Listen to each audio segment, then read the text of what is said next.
നമസ്കാരം, M10 ന്യൂസിലേക്ക് സ്വാഗതം. ഇന്ന് എന്റെ മൊബൈലിൽ ഒരു വാട്സ്ആപ്പ് സന്ദേശം വന്നു. ഞാൻ നിങ്ങളെ നിന്ന് വായിച്ചു കേൾപ്പിക്കാം.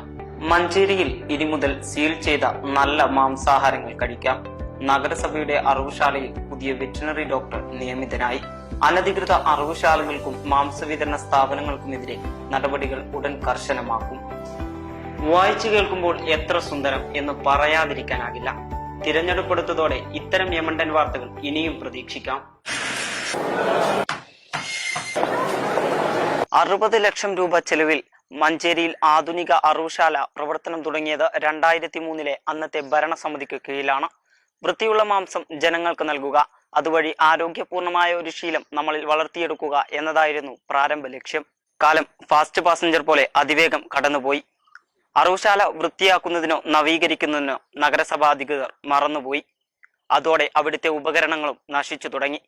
2016-17 സംസ്ഥാന സർക്കാർ ഈ അറവുശാലയ്ക്ക് വേണ്ടി 75 ലക്ഷം രൂപ വകയിരുത്തിയിരുന്നു. പക്ഷേ അത് എവിടെ ചെലവായി എന്ന് ആർക്കും അറിയില്ല. 24 മണിക്കൂർ മുമ്പുള്ള പരിശോധനയായ ആന്റിമോട്ടവും കശാപ്പിന് ശേഷമുള്ള പോസ്റ്റ്മോർട്ടവും നടത്തി മഞ്ചേരി മാംസ മാർക്കറ്റ് വഴി മികച്ച ക്വാളിറ്റിയിൽ മാംസം നമുക്ക് ലഭ്യമാക്കി തരാൻ നാളിതുവരെ അവർക്ക് സാധിച്ചിട്ടില്ല.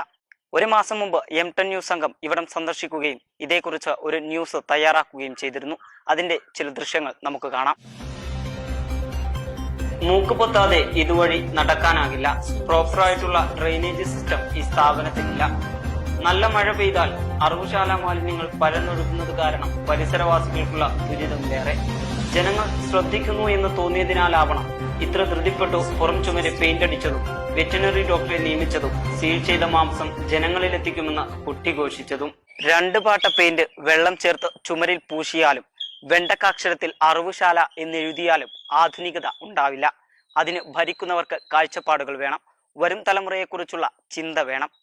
ഇനിയെങ്കിലും അധികാര കസേരയോടുള്ള കൊതി നിർത്തി അധികാരം ഏൽപ്പിച്ചവരോടുള്ള നന്ദിയെങ്കിലും കാണിക്കണമെന്ന് അഭ്യർത്ഥിക്കുന്നു. നന്ദി.